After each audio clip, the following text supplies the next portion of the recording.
How's it going, Dopamon fans? The 2022 NHL Draft is tomorrow, and Ottawa Senators GM Pierre Dorion has a lot to think about. Mainly, what to do with that 7th overall pick. Now, up until yesterday, the only move Dorion had made was to sign Dylan Gambrell for 1 year at $950K. I know, hold your applause. But then, Colin White was bought out. A smart move financially, which seems to indicate that he's really trying to open up cap space to sign both restricted and pending free agents. As far as those RFAs, Dorion mentioned most in an interview today on TSN 1200. Links in the description below, but I'm also just going to play the part.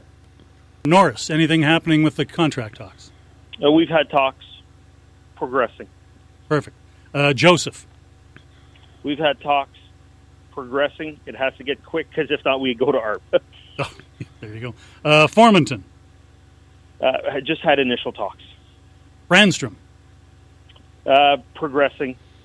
So for all the RFAs, it looks like they'll be back next year, except for Victor Mete, who definitely isn't coming back, but that should be no surprise to anybody.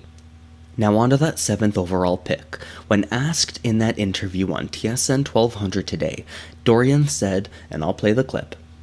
I would put it at about 50-50 right now, picking 7.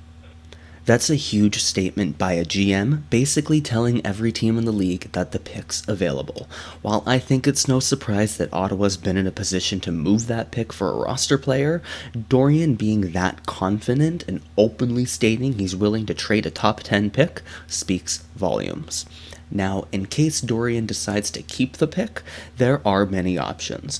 Personally, I think they're going for Finnish scoring phenom Joakim Kemell. If you want to hear more, we do on the channel have a mock draft for 2022. Go check it out. I've also heard Cutter Gauthier and Matthew Savoy being tied to Ottawa, but really whoever gets picked at 7th overall is going to be a great NHL player one day. Now, onto the trade options. It's obvious that Ottawa is in need of a top 4 defenseman and a top 6 veteran forward. Now, there are crazy rumors being reported from everyone that Claude Giroux will sign with the Sens. He's got family ties and spends his summers in Ottawa, and he's building a home in the Ottawa area.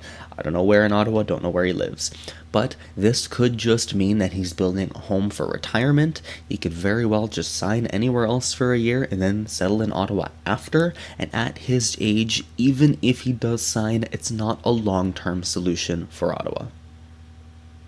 So outside of the 7th overall pick, what does Ottawa have to trade? The answer is not much. On their roster, only really Connor Brown has any value, and I think a team looking for him is looking to add to their roster, not give up key players for that 7th overall pick. So I don't think Brown is going to be involved in a trade with the 7th overall pick, but maybe a different kind of trade, which I'm going to mention later.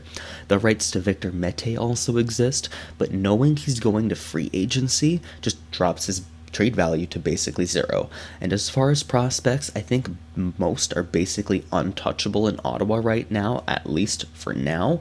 Mid-tier prospects like Roby Arventi or Igor Sokolov might be available, but they don't really carry much value. I think Ottawa's going to wait until they reach the NHL before they kind of trade their prospects.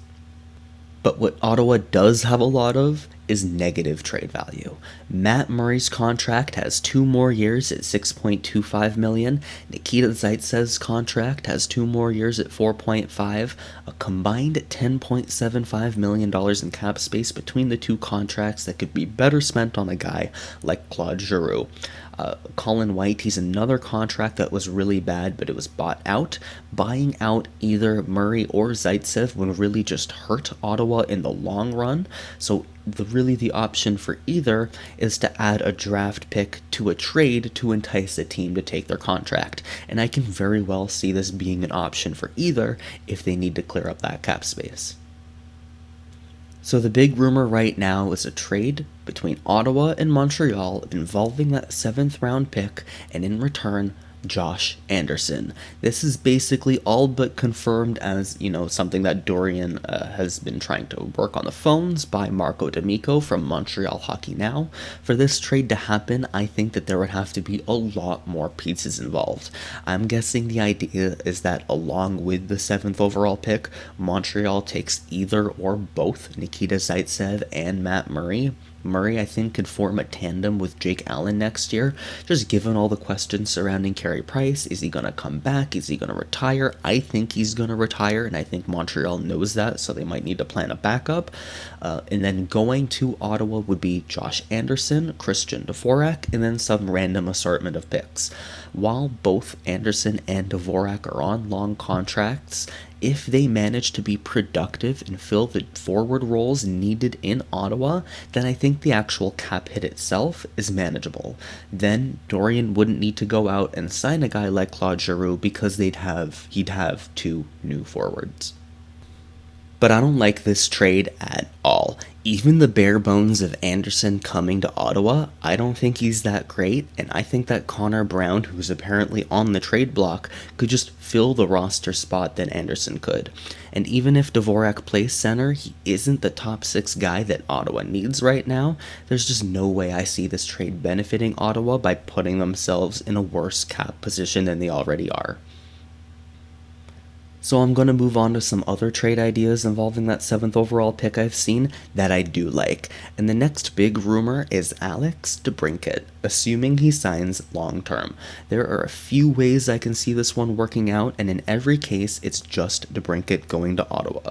So I'd like your opinions on what you think about this one as well. My offer to Chicago, the first one, is the 7th overall pick, a 2nd round pick next year, Alex Formenton, and Matt Murray to fill that goalie spot in Chicago. I feel like the 7th overall pick itself isn't quite worth a DeBrincat, but with Alex Formenton, it's just sweet enough for Chicago to think about. I could also see, instead of Alex Formenton, Eric Brandstrom, but then instead of a 2nd round pick in 2023, I think it would be a top 10 protected 1st round pick in 2023. Let me know down below what you guys think, if I'm giving up too much, too little, or if I'm spot on. The next trade rumor I've seen is for Timo Meier of the San Jose Sharks. Now, Mike Grier was just named their new GM, and I have absolutely no idea what his philosophy is going to be in his first week, but this trade could be a huge statement. Just like with DeBrincat, I have Meier being the only piece, and in return, San Jose gets the 7th overall pick, and then the 39th overall pick from this year's draft in the 2nd round as well. San Jose's 11th overall pick is the only pick that they have in the first 2 rounds, so adding the 7th and 39th would give Mike Grier lots of options to slowly pick and choose his future roster. He has a lot of work ahead of him, and I think that Grier, whose post-player career started as a scout, understands the value of drafting well to build your future team. And as much as I think it would be a huge shock for San Jose Sharks fans that he might take some flack for making a big trade this early, I think it would be the best decision for him to really grab the reins of his new organization and steer it in the direction he wants with a bunch of high draft picks.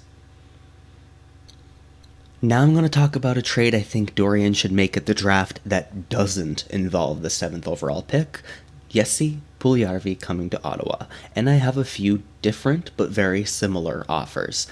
The asking price for Puljujarvi is reported to be a 2nd or 3rd round pick, so my first offer is Ottawa's 64th overall, one of their 5th round picks this year, as well as the rights to Victor Mete.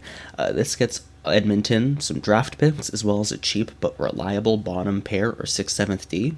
And the next offer I have is to send Connor Brown along with Matt Murray at 50% retained in exchange for Puljujarvi as well as Zach Kassian.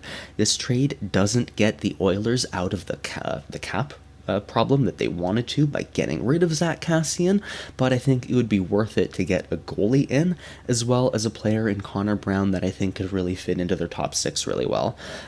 As well for Ottawa, in either of my offers, they get Puljujarvi, a guy, a winger with lots of potential, as well as adding some toughness and grit if they get Zach Kassian as well. I think he'd really fit into their bottom six. So, let me know down below your thoughts on what Dorion should do with the draft, if he should trade this pick, who he should trade it for, should he decrease the value by getting rid of a bad contract like Murray or Zaitsev, and if not, if he decides to keep it, who should he select at that 7th overall pick, because there are going to be a lot of good options available. Thanks for watching. Don't forget to hit like and subscribe. We're Dopamon, my best friend, and I talk hockey news, analysis, trade speculation.